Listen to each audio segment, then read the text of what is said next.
তৈয়ুকি একজন স্বপ্নবাজ ছেলে। ছোটবেলায় আকাশে যুদ্ধবিমান দেখলেই ছুটে যেত ছাদে। তার একটাই স্বপ্ন ছিল, যুদ্ধবিমানের পাইলট হবে। কঠোর পরিশ্রমে সে পৌঁছায় বিমান বাহিনীর প্রশিক্ষণ একাডেমিতে। প্রশিক্ষণের শেষে আসে জীবনের প্রথম একক উড়ান। সকালটা ছিল ঝকঝকে রৌদ্রোজ্জ্বল। তৈয়ুকি বিমানে ওঠে, মাথায় হেলমেট, চোখে আত্মবিশ্বাস। কমান্ডার বলেন, সাবধানে থেকো তৈয়ুকি। বিমান আকাশে উঠে। নিচে তার ছোট গ্রামটা, আর সেই স্কুল, যেখানে ছোটবেলা কেটেছে। কিন্তু হঠাৎ করেই ঘটে বিপর্যয়। বিমানের ইঞ্জিনে গোলযোগ শুরু হয়। তৈয়ুকি চেষ্টায় থাকে জরুরি অবতরণের, কিন্তু সময় ছিল না। বিমানটা সোজা গিয়ে পড়ে গ্রামের সেই স্কুলের ওপর।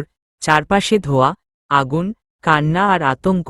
সেনাবাহিনী ও সাধারণ মানুষ ছুটে আসে উদ্ধার করতে। অনেক শিশুর প্রাণ যায়, আর ধ্বংসস্তূপের নিচে পাওয়া যায় তৈয়ুকির নিথর দেহ। কিন্তু তার মুখে ছিল অদ্ভুত শান্তি।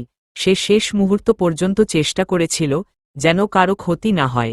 দেশবাসী কাঁদে। স্কুলে তৈরি হয় একটি স্মৃতিস্তম্ভ, বীর তৈয়ুকি, যে আকাশ ছুঁয়ে জীবন দিল আমাদের জন্য। শেষের তীর তৈয়ুকি হয়তো চলে গেছে, কিন্তু তার স্বপ্ন আর আত্মত্যাগ থেকে যাবে প্রতিটি হৃদয়ে।